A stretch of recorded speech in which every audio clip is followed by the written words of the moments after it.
Soit Jésus-Christ. Marie, avec Marie, Mère de Dieu, gardons la parole dans notre cœur, comme nous l'enseigne l'Évangile d'aujourd'hui.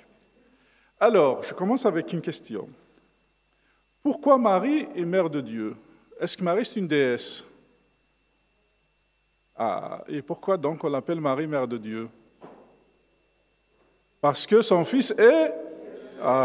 et on ne peut pas séparer la nature humaine et la nature divine de Jésus. Donc, Marie est Mère de Dieu, Jésus qui est Dieu. Et c'est pour ça, justement, que la fête de Marie, Mère de Dieu, est célébrée à la fin de cette octave de Noël, qui célèbre la naissance de son Fils, la naissance du Verbe de Dieu qui a pris chair de la Vierge Marie, de l'incarnation du Verbe de Dieu. Donc, en son premier jour de l'année 2023, l'Église nous invite à célébrer Marie, Mère de Dieu, et Marie, Mère de l'Église, comme nous le rappellera d'ailleurs tout à l'heure la prière après la communion. Marie, Mère de Dieu, ce titre donné à Marie nous oriente vers la venue dans la chair du Verbe de Dieu de la deuxième personne de la Trinité. Il y a 8 jours, dans la nuit du 24 décembre, nous fêtions Noël, l'incarnation du Fils de Dieu. Et l'Église nous a proposé d'en faire mémoire pendant 8 jours. En cette fête de Marie, Mère de Dieu, s'achève donc l'octave de Noël. Une octave, c'est 7 jours plus 1, c'est-à-dire le rythme de notre vie humaine. Ces semaines, des semaines qui se succèdent et qui forment une année. Mais une octave, c'est une semaine plus 1 jour. Et ici, le premier de l'année 2023, comme pour signifier qu'avec la venue du Verbe de Dieu dans la chair, les temps sont accomplis, comme l'affirme saint Paul dans la seconde lettre de ce jour. Par l'incarnation du Verbe, l'éternité de Dieu rejoint notre temps, notre histoire. Saurons-nous, au cours du temps qui nous sera offert tout au long de cette nouvelle année, rejoindre l'éternité de Dieu, accueillir son alliance et en vivre? L'Évangile proclamé en ce jour est la continuité exacte de celui qui a été proclamé dans la nuit de Noël. L'annonce a été faite aux bergers et ils sont venus voir ce qui leur avait été annoncé.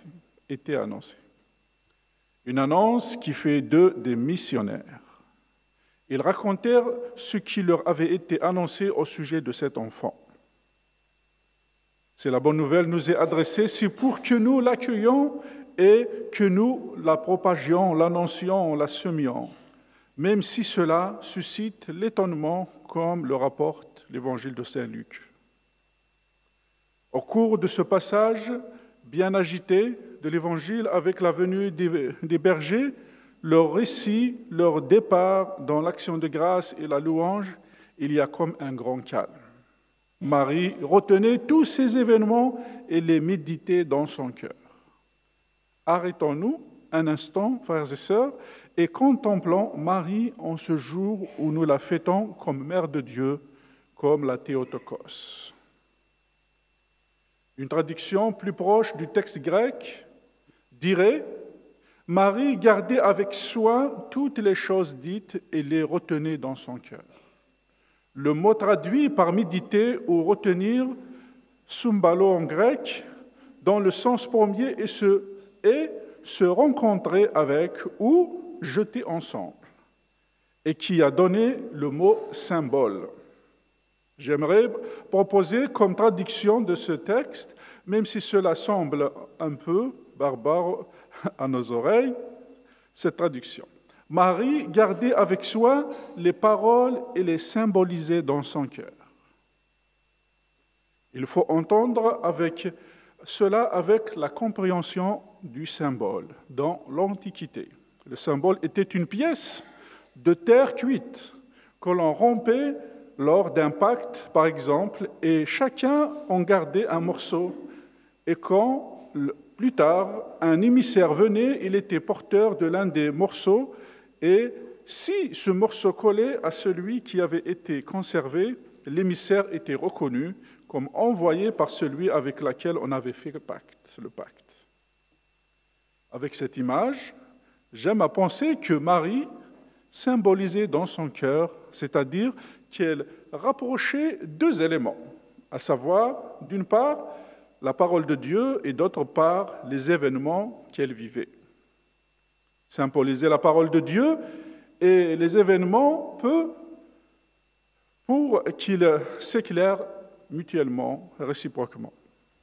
Nous sommes peut-être habitués déjà à éclairer les événements de nos vies par la parole de Dieu.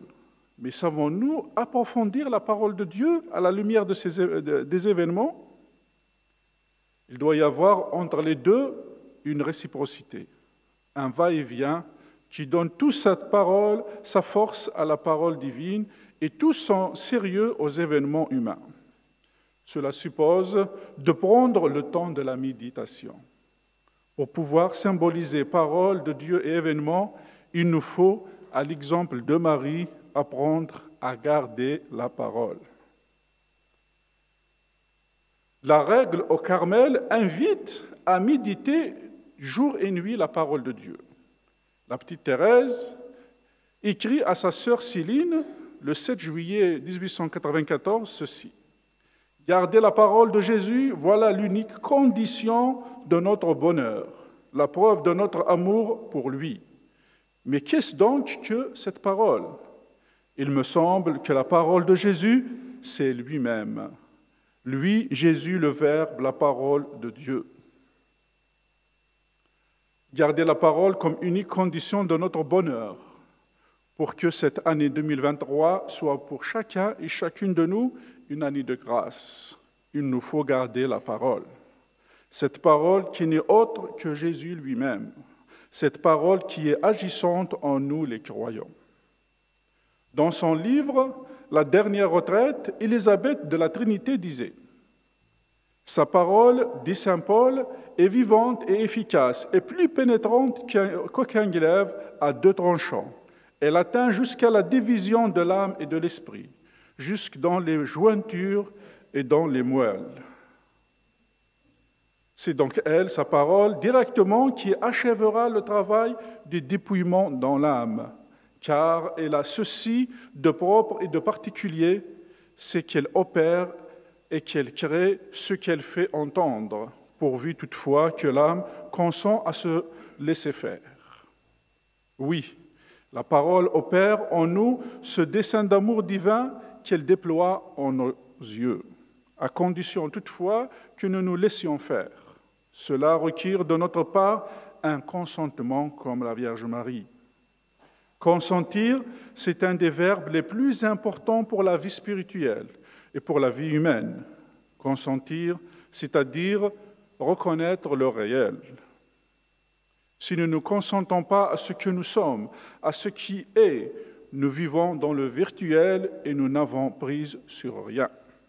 Si nous consentons, et cela peut être l'objet d'un véritable combat spirituel, alors nous sommes dans le réel et nous pouvons engager notre liberté, notre volonté et laisser la parole accomplir son œuvre en nous.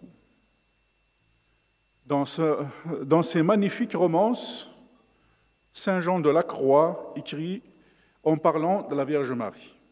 Par le consentement de celle-ci, le mystère s'accomplit, dans lequel la Trinité de chair, le Verbe revêté. Consentir, cela permet à la parole, au Verbe de Dieu, de s'incarner en nous. Saint Ambroise de Milan écrivait avec audace « Toute âme qui croit, conçoit et engendre la parole de Dieu. » Cet engendrement s'est accompli en Marie parce qu'elle a cru et parce qu'elle a consenti à l'œuvre et en elle de l'Esprit. Sainte Élisabeth de la Trinité, après nous avoir invités à consentir, poursuit, mais ce n'est pas tout de consentir, cette parole, il faut la garder. Alors, frères et sœurs, au sein de cette nouvelle année, soyons des hommes et des femmes qui sachent garder la parole en leur cœur et nous pourrons mettre ensemble, symboliser, éclairer l'un par l'autre la parole de Dieu et les événements que nous vivons. Il est de tradition de faire des vœux en ce début d'année. Permettez-moi, pour vous présenter les miens, de faire à nouveau appel à Sainte Élisabeth de la Trinité qui écrit « Chaque incident, chaque événement, chaque souffrance comme chaque joie est un sacrement qui donne Dieu. » Qu'il en soit ainsi pour chacun et chacune d'entre nous tout au long de cette année 2023. Amen.